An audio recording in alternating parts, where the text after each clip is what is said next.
This is Jason Rudy with Desperate Visions Productions, and this is my first year here at the Cauliflower Alley Club, and I ran into author Brennon Martin. He's here to promote his book, Teeny, Professional Wrestling's Grand Dame. Thanks for joining with me today. I'm really happy to be here, thanks. Thank you. So go ahead and tell us about yourself. Not sure where you want me to start with that, but I'll start with the obvious. I'm Christine Jarrett's grandson, and I've written this book about her really kind of as a tribute to my grandmother, and wanting to just kind of get the word out about her and recognize really the impact that she had, particularly on our family, but also on the wrestling business as a whole. Yeah, it's cool that you come into it from that angle because you have a different view of it and a different voice from a traditional older wrestler who's come out and tell certain tales and they have their idea, but you have it from your family perspective and from a lot of wrestlers that you spoke to for the book. Is that correct? Yeah, that's exactly right. You know, I never really spent any time in the wrestling business, and I can't, I'm not going to try to fake my way through being, I'm not a huge wrestling fan. Mm-hmm. I was as a child, and so I really very much a fan of that old school wrestling, but honestly, when sort of the world got smartened up by Vince McMahon, I felt a little bit betrayed by the business in some ways, right. Because thanks to my grandmother, I never smartened up, and as a result, when it became public knowledge that I'd been, in my mind, sort of a fool my whole life, I just kind of shied away from it, and even as a child, it was this. It wasn't really a secret, but I didn't make most of my friends didn't know that my family was in the business, because although they weren't smartened up, they were all convinced it was fake, right. And it always led to arguments, and I learned to just kind of hide it. Right, you didn't fight in school and everything. And exactly. Such. Right. And so. I reached the point in which I realized I was being kind of stupid about that. I really owe kind of everything that I have to the wrestling business, and I wanted to live a little bit more of an authentic life, you might say, by sort of coming public with my family's history in it, and really, like I said, it was a tribute to my grandmother. How long have you been working on this book? Well, it depends on how you count. I did most of the research for it about 8 or 9 years ago. Okay. I was out of work at the time and decided it was time to try to do this. So I did all the research, and I sat down and I wrote it, and it all came out kind of quickly. I would say in about 6 weeks I wrote the book. But it wasn't that good, in my opinion. It needed some work. I like books that sort of jump around in time. And I had too much of that in this book. I learned that that's really hard to do well. And it was confusing and hard to follow. Right. And I was also a kid in school who I wasn't very good at rewriting papers. I would write them once and turn them in.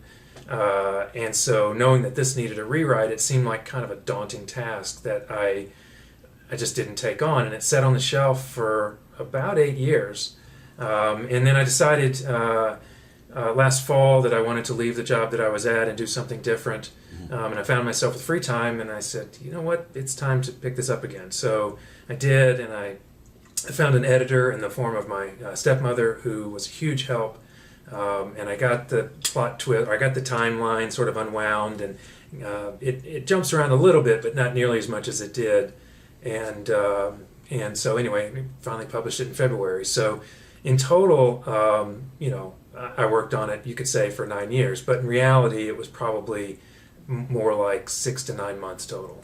Yeah, it's cool that you put so much time into it, because I try to follow a lot of wrestling books when they're coming out, and I had no idea that this book was coming out. And I saw you in the casino walking through with your shirt in your box of books, and I was like, wow, is he selling books, or what's that shirt, or what is that? And it really piqued my interest. So, and of course, with Andre the Giant on the cover, with your grandmother, that's like a really great selling point, because Andre's so iconic, and everybody would want to see that, pick it up. Even if they don't know about her, they just see him and want to look at it and discover it. And there's so many good hooks in the way you describe things in the back cover and stuff, where you put your hands into it and you want to just keep getting caught to the book, Well, certainly having him on the cover is a bit of a gimmick because he doesn't even appear in the book. But I did think that it was a great photo. Oh yeah. I have a photo of myself with Andre when I was about maybe 5 years old. Wow. That I've always loved, and so yeah, I wanted to be a bit of an eye catcher. And I self-published, and so there wasn't really much of a marketing engine behind it, so there was certainly no build-up. Nobody knew it was coming until once it was available. It's like, okay, let's get it for sale, and then we'll figure out how to sell it. No, that's really good, because other people I've talked to throughout the convention, I told them about you and about your book and some of the things. And like when I approached you to buy the book, I had spoke to you about the Fabulous One story that I had heard about on the Jim Cornette podcast. And you said, well, that story opens this book. And I was like, wow. And I already was going to buy it before, but just knowing something that takes place in the 80s for somebody of my generation to like be into and such, that really was a cool way to like get you started. And then it goes back into the story of your grandma and her family and her mother and everybody and the way they were raised. What made you want to start off the book like that? Well, it's such a fun story, right? It's the Fabulous Ones. Really represented in a lot of ways the peak of success of Teenie and my Uncle Jerry's promotion. And so it seemed like a good place to start in the sense that it was, when things were really at their height for them. Then it goes back in time, and I wasn't sure the story of her childhood and the tough times that she had there. Wasn't sure that was really going to hook people, so I thought they would enjoy the Fabulous One story better. And that's really a good point, because I've read probably 40 or 50 wrestling books of different people and such, and a lot of their early life, the childhood and such, you kind of want to read it, but a lot of it is kind of basic about going to school and certain things they did and such. But her background and everything that she built really figures into a lot of the ways that she dealt with her promotion, her life, her family, and people that she influenced around her, from the way she was raised and the hardships and the drinking around her and the people and playing the piano and everything that just led to all that. That was really, really interesting to me, and I really enjoyed that setup of the book. And that's really rare, I think, in a wrestling book, to have something that has such value that figures through, that you don't want to skip ahead to read the wrestling stuff. You want to read that and then go on to the wrestling thing, because it adds value to the rest of the book, I think. Well, I'm glad to hear you say that, and I'm glad you enjoyed it. I felt like it laid the necessary context for the message that I wanted to tell throughout the story as to, well, the impact that Teenie had, and to sort of help explain some of the things about her and where that came from. So it sounds like, at least for you, in any case, it worked. Oh yeah, no, most definitely. So on the back of your book, you have her 4 rules about: be on time, no foul language, stay away from the arena rats, and never break kayfabe. How important were those 4 rules to her? Well, they were everything in many ways, and those, I specifically got those 4 rules from the story I tell in the first chapter about Coco Ware. Yeah, that's a great story. Her sitting him down. I should actually release the audio recording I have of that interview with Coco. Wow, in which he talks about that. But never breaking kayfabe was the most important. And like I said, she never smartened anybody up, including me. Yeah. And she was absolutely convinced, and that's one of the reasons why she really had so many problems with that so-and-so Vince McMahon, that she felt like that if the world ever found out that things were not exactly as they seem in the ring, that the business would be done. Yeah. And the business meant so much to her that she couldn't imagine a world in which wrestling didn't exist. Yeah. And so that was the most important one. And then the others were really around the fact that she felt like wrestling was very much of a family business or a family entertainment. She wanted it to be something that people would bring their kids to, and she believed that if the wrestlers used foul language, or if they were seen, they were known to be married and seen fraternizing with other women, that people would keep their kids away. Now, in the world we live today, I'm not so sure that she was right about that, but at least at the time that she was active in it, she was convinced that those sorts of things were really important.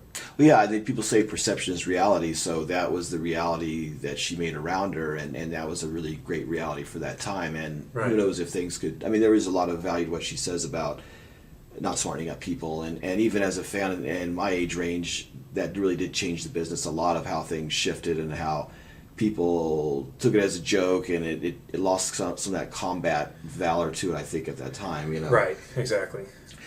So you talk about the early days of the book with Roy Welch and Ginger the Wrestling Bear and all that, and you were saying that this is a biographical novel. Right. So you go into some of the stories that people have told you over the years, and then kind of fill it in. Yeah, they get dramatized a bit, and that's one that was definitely dramatized. I don't know, and somebody out there probably does know, but I was not able to find out the specific information about how Nick got connected up with Roy, and Pat. But what I do know and this really came from Eddie Marlin in the interview I did with him, was that at some point along the line, Nick connected up with Pat and Roy, and Pat and Roy, they were a sideshow act when they started. They worked the circus, and they wanted to get out of that because it was just, they got tired of that particular life. And I also knew that, Pat did have his bear, Ginger. She's well known and well documented, and he loved that bear. Yeah. And Teeny loved Pat. And so I wanted him to be in the story. I wanted him to feature in it. I wanted Ginger to feature in it because Ginger, when I was a child, it was just this. I couldn't believe that I knew this guy that owned a bear. It was just the most crazy thing. And so Ginger was certainly, part of the story later in life. But I wanted to take her back into sort of make that the origin. And I just thought it would be an entertaining story. So that's where I took some liberties. Oh, yeah, no, definitely. In all wrestling eras, I mean, I've wrestling books from the 60s and 70s and such, little people, midgets, bears, giants, all different people. That's what made wrestling the whole universe of wrestling, the whole world of everything, and not just a carbon copy of one thing over and over again. That's one thing that, for that time, wrestling was really great. And it brought the kids to see the bears and the little guys and the women for the other guys and all the other wrestlers and that. Who are some of the wrestlers that were really helpful with you getting the book made, different people that you interviewed and spoke to? I saw you had quite a few names in the beginning, but say 3 or 4 people that really gave you really great help on it. Yeah, well, of course, Coco. We talked about that already. He was great.